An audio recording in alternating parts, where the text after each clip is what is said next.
cordial saludo a todos y todas. Mi nombre es Sonia Guevara Sosa. Soy egresada en Derecho y Ciencias Políticas por la Universidad Nacional de Santa y también soy miembro honorario y fundadora del Instituto en Debate e Investigación Aparimum de la ciudad de Chimbote. El día de hoy los vengo a acompañar con una breve reflexión acerca de un tema de que considero que se le tiene que dar bastante visibilidad y no se le da la importancia del caso, y me estoy refiriendo a los derechos sucesorios de las personas LGBTQ+.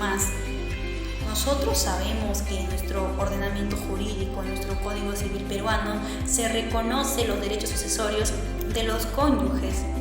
Al fallecer uno de los cónyuges, el otro cónyuge tiene derecho al 50% del patrimonio como herencia, independiente también de la parte que le corresponde como heredero forzoso.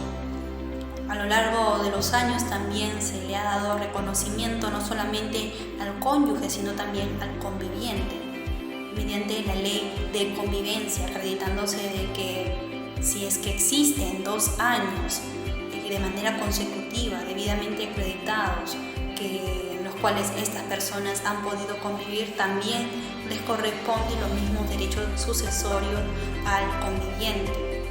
Sin embargo, nosotros vemos de que en el caso de las personas LGBT esto no sucede así. En el caso de las personas LGBT, y nos vamos desde el punto de vista de la orientación sexual, más no la identidad sexual.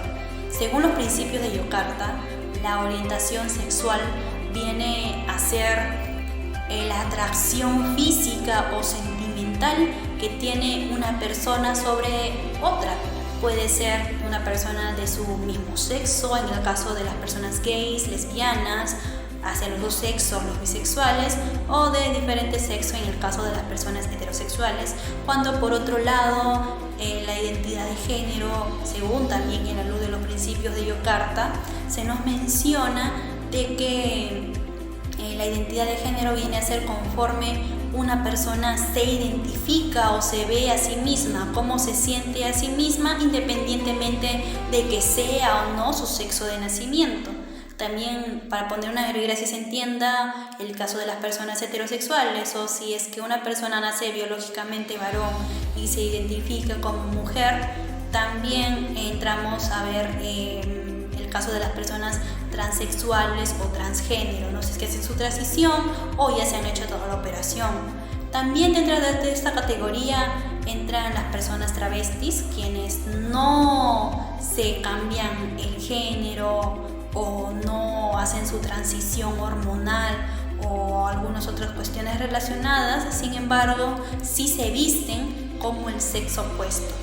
Entendiendo esos ejemplos, entonces podemos seguir explayándonos. En el caso de las familias o de las parejas con personas de distinto sexo, está más pensado en cuanto a la orientación sexual que cada una tiene. Puede haber personas o parejas gays, lesbianas, bisexuales, entre otros.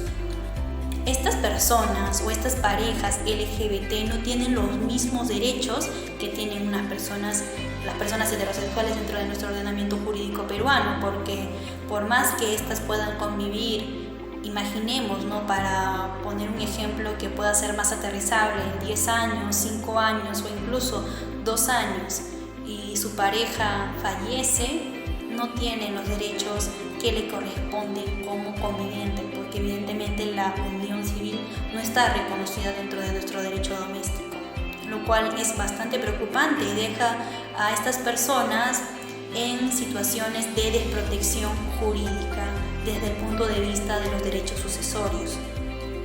En la opinión consultiva 2417, la Corte Interamericana de Derechos Humanos, una consulta que ha realizado Costa Rica respecto al derecho a la identidad, respecto al derecho a la familia también, ha mencionado la Corte Interamericana de que, en primer lugar, no se protege un estándar específico de familia, no se protege la familia heterosexual específicamente en la Convención Americana de Derechos Humanos y a la luz del sistema interamericano.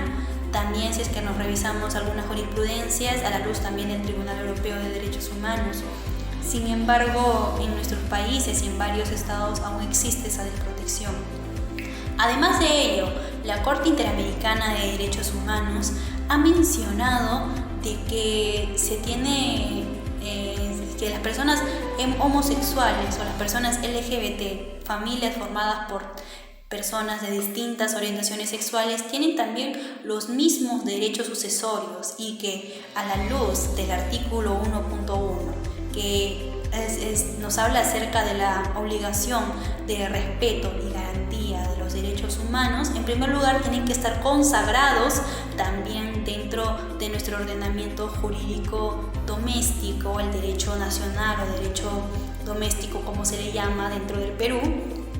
Y también no solamente basta con que se tenga que estar positivizado, sino que tiene que ser realmente efectivo, tiene que haber una verdadera garantía de estos derechos en todos los ordenamientos jurídicos. A la luz también del artículo 2, la adopción de los derechos de la Convención Americana dentro del derecho interno.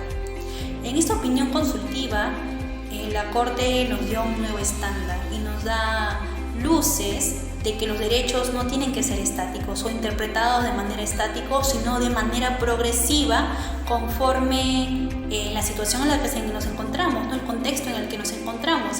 Y el contexto en el que nos encontramos es que las personas LGBT se encuentran en un estado de desprotección jurídica respecto a los derechos sucesorios.